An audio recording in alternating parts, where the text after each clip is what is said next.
Again, my name is Bill Snyder, and we're going to be talking today about the M&P series of Mitsubishi inverter series. That's the residential and light commercial series of Mitsubishi equipment. Okay, let's start off with something pretty simple here, the wiring between the indoor and the outdoor unit. This is a picture of the outdoor condensing section with the L1, L2, and ground hooked to it. And then this S1, S2, and S3, hopefully you can see it, is the connection between the outdoor unit and the indoor unit. You got S1, S2, S3, and ground that runs over to this portion, which is this particular picture is on the wall head, which is probably the most common one we sell. And S1, S2, and S3 get wired here and of course ground. And S1 goes to 1, 2 to 2, 3 to 3. They're not interchangeable. And the reason being is L1 and L2 is essentially the same as S1 and S2. And internally, they may wire up directly to it, and they may wire up through one of our filter boards or something, but they're basically the same. So whatever you're reading across L1 and L2, if it's 220 volts, that's what you should be reading with your meter between S1 and S2. As you can see here, between S1 and S2, you should be seeing somewhere between 208 and 230 volts AC. Now, S3 is a digital pulsing signal, which is a DC signal, and you read that DC signal between S2 and 3. So as you can see, S2 is both AC and DC. And so how do we do that? We'll talk a little bit about that today. Some of it's physics. I am no Sheldon Cooper from the Big Bang Theory, but I will try to explain it to the best of my ability. On AC and DC on the same wires, this is how it's done. This is a cross section of the wire that we're looking at here. This is a AC sine wave here, and a DC is just a direct current, like you see in your car battery is a DC type current. You got a plus and a minus, or positive and negative on your DC, and AC alternates. This is one cycle here, one cycle, and that happens 60 times in a second in the US because we have 50 cycle or 50 hertz, and overseas a lot of it is 50 cycle, but in the US we're doing 50 cycle or 50 hertz, and hertz comes from Heinrich Hertz that discovered this back in the 1800s. So that's where we get, some people say 60 hertz. I'm old school. That's what I learned. So that's what I usually say, but it is 60 cycles. And AC travels back and forth, or in this case, up and down, back and forth, 60 times per second, typically. Now with the Mitsubishi inverter, we can alter that. We'll talk about that as we go. But DC is a zero frequency, and it can travel through the entire wire. It can go right through the center of the wire, where AC typically creates a skin effect, where it has a frequency that runs around the outside of the wire. And it's a radio frequency or EMF type frequency that travels around the outside of the wire. So we travel around this outside with the AC, and we send our DC basically throughout the entire wire. Now, AC in the same wires, I've got a lot of these slides that have a lot of wording on it that I'm not going to sit and read every bullet point to you, but in the chat area, you should be able to download a presentation of this if you want to go through and read through it a little bit more in depth. But again, the AC flows in a circulating magnetic field around the wire, and the DC goes through the wire. So, and the AC, they call that the skin effect, and the DC is a zero frequency, so it goes through the wire. The higher the frequency, the thinner the skin effect. So 60 cycles travels a lot more around the wire than a 50 cycle does. Now, AC and DC, just to give you an idea, we use both AC and DC throughout our system. And going way back to Nikolai Tesla and Thomas Edison, and even Westinghouse was involved. There's a kind of a fight about which is better. Edison thought DC current was better. Tesla thought AC was better. Tesla basically won over the period of time. And that's due to AC, we can transmit over longer distances where DC can't travel so far. It's very, very powerful, but it's on short distances or short lengths of wire. Thomas Edison was going to put a DC generator every few blocks in New York City in order to power New York City, where Tesla was able to put a generator up at Niagara Falls and power it from water, and pretty much power most of New York on that. So he kind of won out. In fact, at the Chicago World's Fair way back in 1893, they both were competing to light the fair, because back then everybody was still using lamp lights, either oil or gas lamps. And Tesla won out along with Westinghouse help. They were joined together at that point, being Westinghouse was financing them. And they lit up the whole fair. And even Thomas Edison had to admit that it was unbelievable that they could light, I think it was 100,000 lights that they used to light the fair. So ultimately, AC won out. So we're putting in AC to our equipment, but then we're converting it to DC and then back kind of to a simulated AC. And that's what we're going to talk about today. We're also going to talk about electronically commutated motors, or DC motors. You'll hear the term that it's a DC motor that's in some of our furnaces and in our in the Mitsubishi products on the condensing coils and evaporators. They'll say they're DC motors. They're actually digitally commutated. DC in this case does not mean direct current. So we'll be talking about direct current and DC motors, or digitally commutated motors. Sometimes they're called some other names, but we'll be talking about how they work. They all work basically on the same inverter principle. There is a metal oxide semiconductor that we use, and we actually use something called an IGBT, which is insulated gate bipolar transistor, which does some of the conversion. We'll get into in a little bit how they work. But that's what we do. And we take the AC, we convert it to DC, and then we go through the IGBTs that actually change it to a pulse width modulation, or a pulsing digital voltage to power our compressors and motors.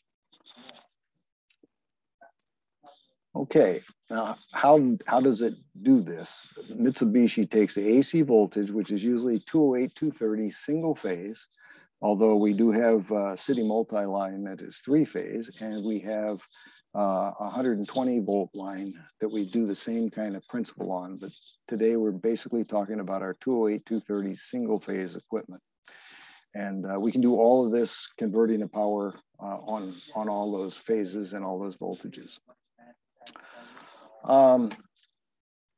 Single phase power is AC, typically is what we're used to. And we're going to convert it to the unidirectional or single directional DC voltage. And it goes, when we do the conversion, it becomes very high voltage. So you got to be careful when working with this equipment. And then we change it to 3-phase power again, so that we can power our compressors and motors. And it's a digital type 3-phase power. Again, it's a pulse width modulation that we're able to modulate the voltage and the frequency of the power. So what we do is this is a Mitsubishi, happens to be a PUI A24, just a diagram that I happen to pull. And in this one, the reason I picked this is there's three boards. There's this noise filter board here. This is the power board.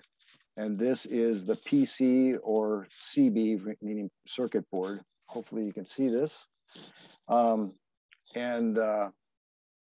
this diagram, we have L1, L2, S1, S2, and S3. And L1 and L2 are these blue wires.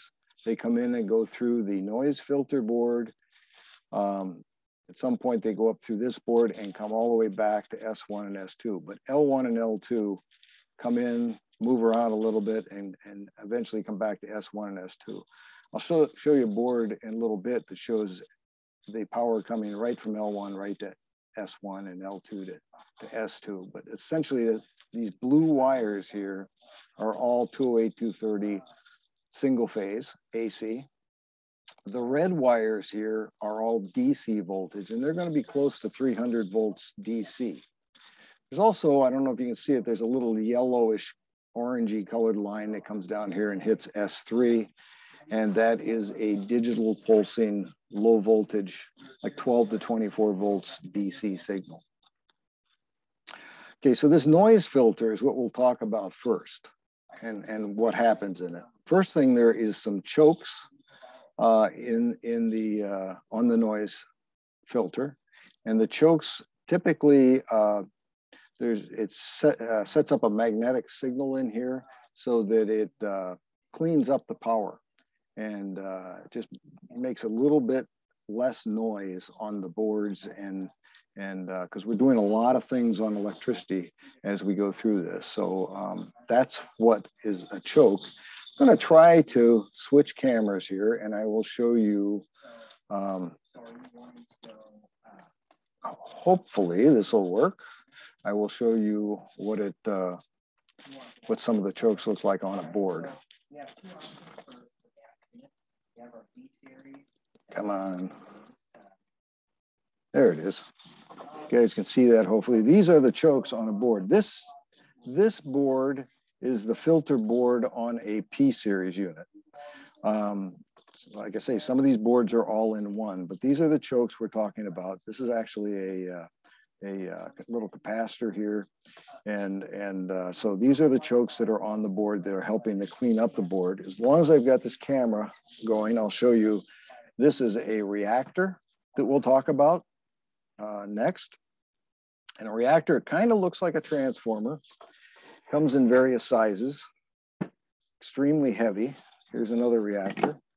And it looks like a transformer. It's just a spool of wire here. So when we talk about reactor, that's what we're going to be talking about. And when we get to the power board, this is one of the power boards on the P-series. And these are capacitors. We'll talk about that. And the IGBTs are in this section here. IGBTs are in this section here. Underneath here, there would be normally a heat sink across here. And well, I can show you what a heat sink kind of looks like this, right? And underneath this is this IGBT that we'll talk about in a moment, but they create quite a bit of heat. So we have a shield here that will help dissipate the heat. And then underneath it, you can kind of see it on this one, there's a little thermistor that we monitor that temperature so that we're not overheating anything. But we'll talk in a moment about IGBTs. Just wanted you to also notice that this pink connector here is what Mitsubishi calls a CNDC. All connectors start with a CN. CN stands for connector. There's a CN 105, and which is for controls. This is a CNDC, and the DC stands for direct current. These two are DC. There would be 300 volts running through here. You'll notice there's 3 pins across here. And we only use in the outside pins. The center pin is left blank. You can maybe see it from this end, because the DC voltage is so powerful, it can arc and spark. So we leave a blank between there. And so anytime you see that pink CNDC, be careful, it's about 300 volts DC. And that's where you would normally check the DC. So just so you're aware of some boards that we'll be talking about in just a moment. I'll go back and see if I can switch cameras again here. Well, I guess it's really hard to say.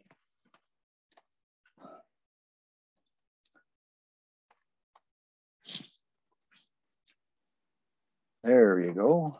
Pops up. That's good. And then I will change this camera, hopefully. Okay. So anyway, this is the noise filter we just showed you. On the board, just so we're talking about all those boards here, this was the noise filter. This right here is the reactor. That's that thing that looked like a transformer.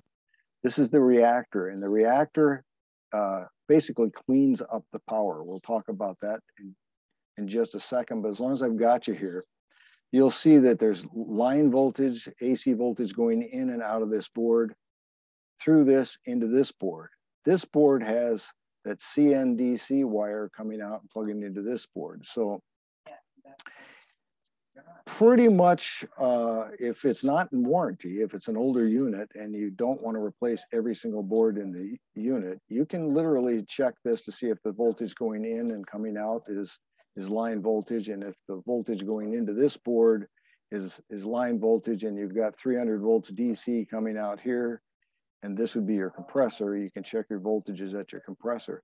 You can kind of decide if you have a unit that's bad, which board is bad, just by checking the voltages, as long as you know what they are. And anytime you see that pink CNDC, you know that's 300 volts. So that makes it kind of easy. The wiring is not color coded like this on the diagrams in the books. They're just black and white, but we color coded them on here to try to make it a little easier to see on the screen. Okay, so let's get back to the reactor. Now the reactor cleans up any inrush current and harmonic waves and noise that might be on the line, similar to what a choke does, but you can see from the size of it, it'll take a lot more power. It can be in the AC side, like we just pictured here. This is the AC side, as you see the blue wires. It can also be in the DC link between the reactor and the rectifier.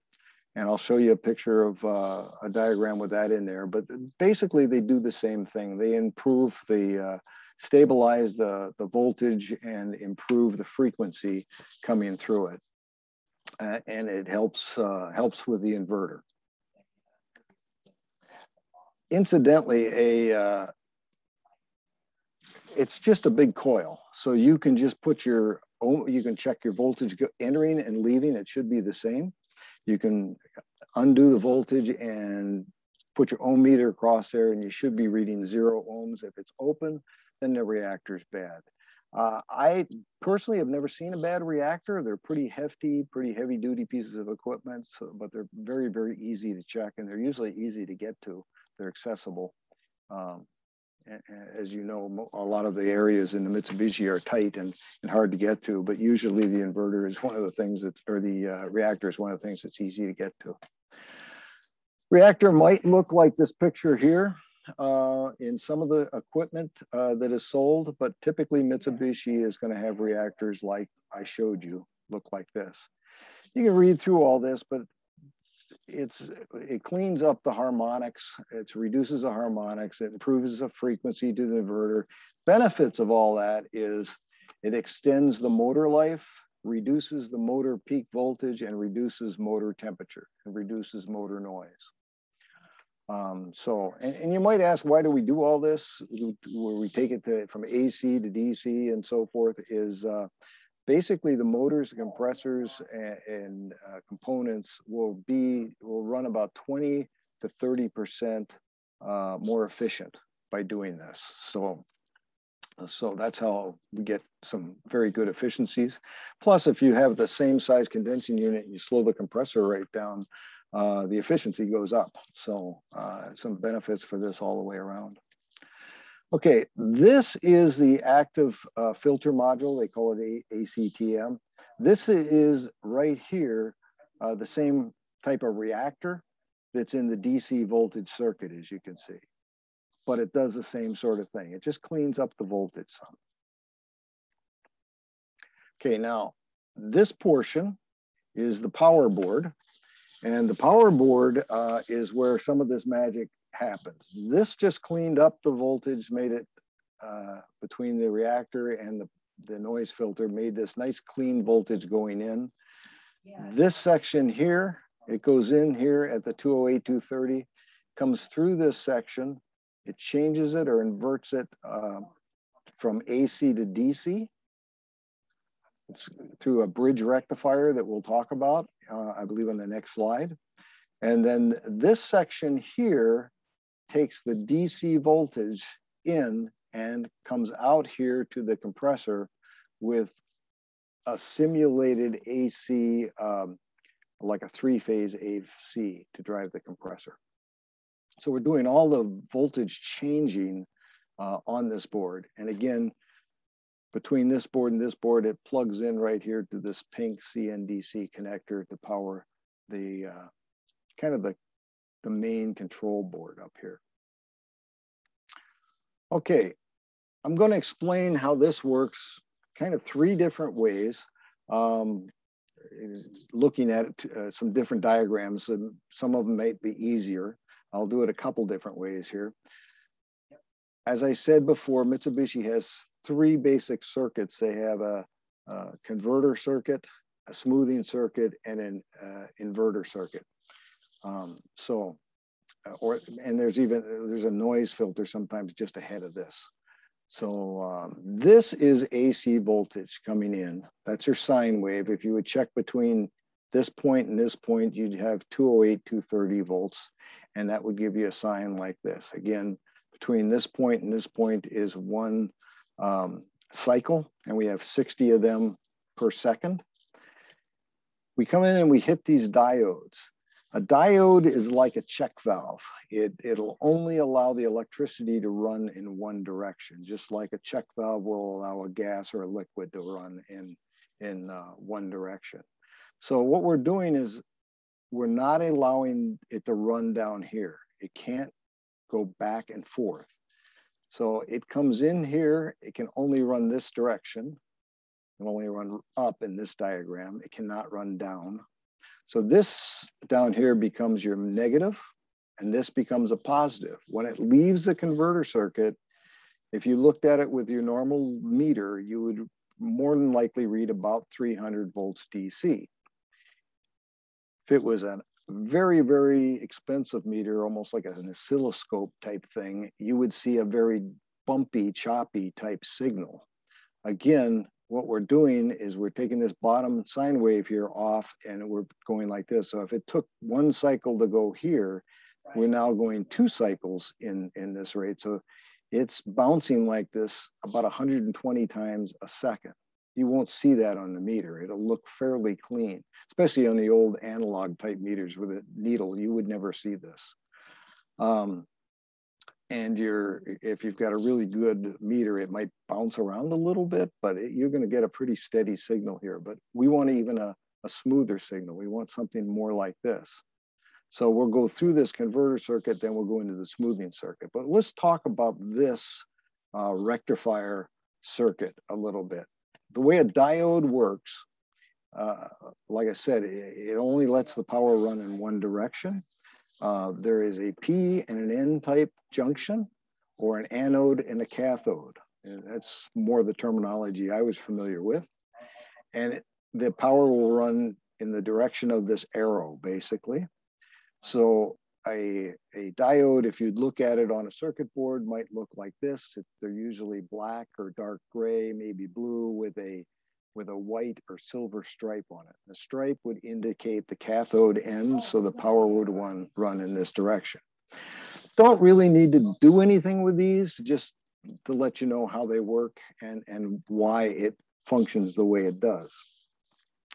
The smoothing circuit, right here, this little thing that looks like a electrical diagram of a transformer, is the reactor.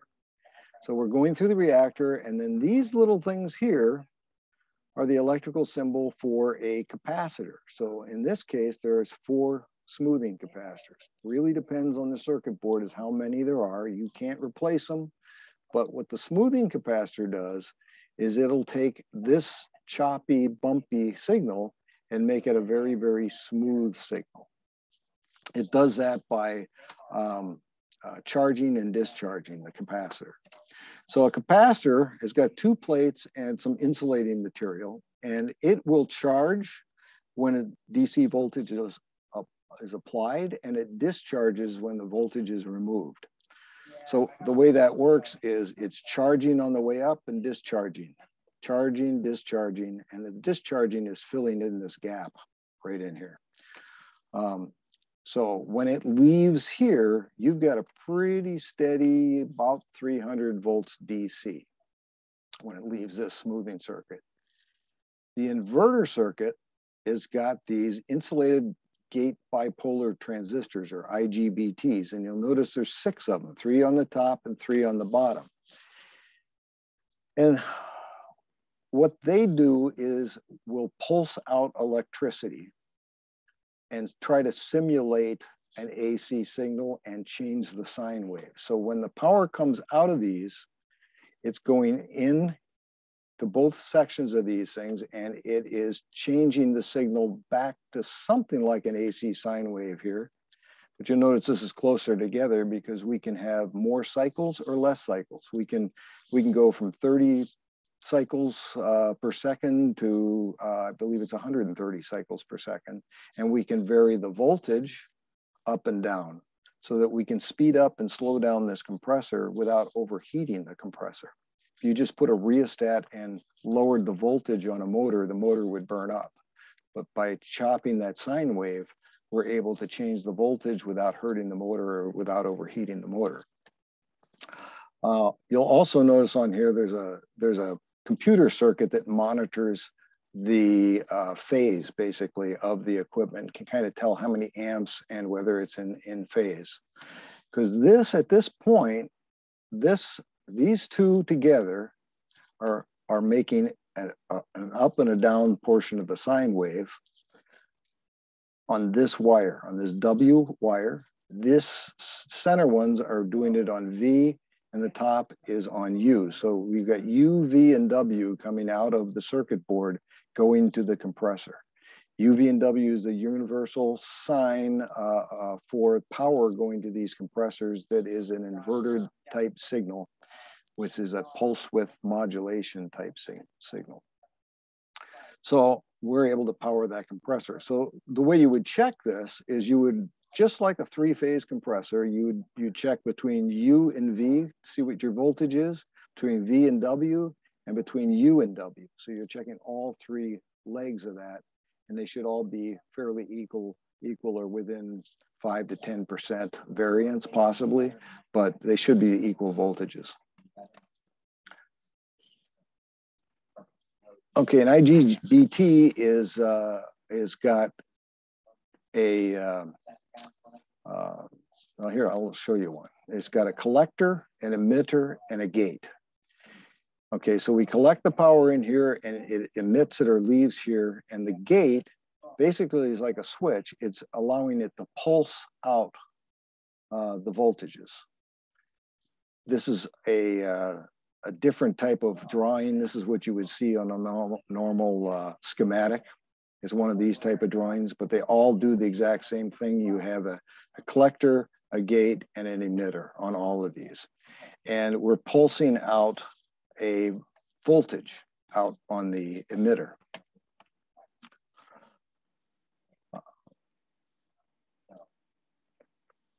So we're varying the voltage through this. And it's basically like a triac. If you're familiar with a triac, you have your emitter, your gate, and your collector. So it's doing kind of the same thing, but you probably won't see it looking like this because Mitsubishi makes their components and they'll put all 6 of these in one particular component that will be on the board. But just be aware that's the way it works. It is changing the sine wave. So let's look at this a little different. These are some diagrams I downloaded.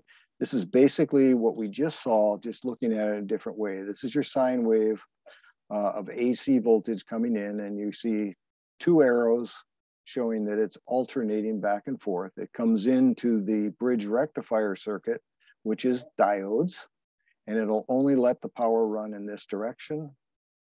So it'll only come out here as a positive, and the other side of this becomes your negative. So you've got your DC voltage right here between the negative side and the positive side. This here is your rectifier, or I'm sorry, reactor. This is rectifier. This would be your reactor, and this would be your smoothing capacitor. And this is the way. And again, these are not Mitsubishi drawings here, but it charges. The capacitor charges on an increase in voltages, and as soon as it starts to decrease, it discharges. So it makes us a very smooth DC signal, and kind of gets rid of this waveform that seemed a little bumpy or choppy. So at this point right here, we'd have a very, very smooth, approximately 300 volts DC. This is the converter circuit, is what Mitsubishi would call it, and this would be the smoothing circuit. Now, just so you know how this is accomplished, I'll show you here. I'll try to switch this over again, and I'll show you on a, if I can get this video to work. Come on.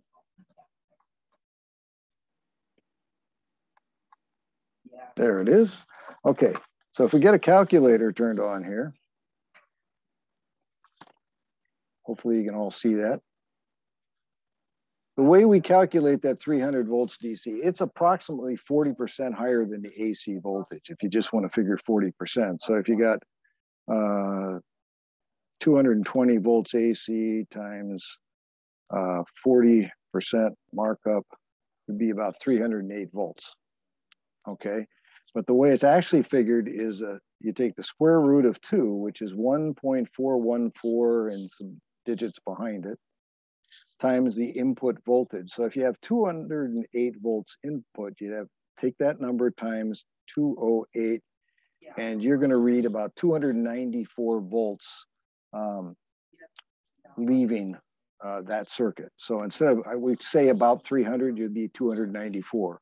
If you were at 220 volts, oops, 2 square root of 2 times 220, you'd be 311 volts. And 240 volts, we'd be at about 339. So again, we're going to be around high 280 something, 290 to 339 is your typical voltages you would see leaving that type of a circuit. So that's, if you really want to know how to figure it out, that's how it's figured.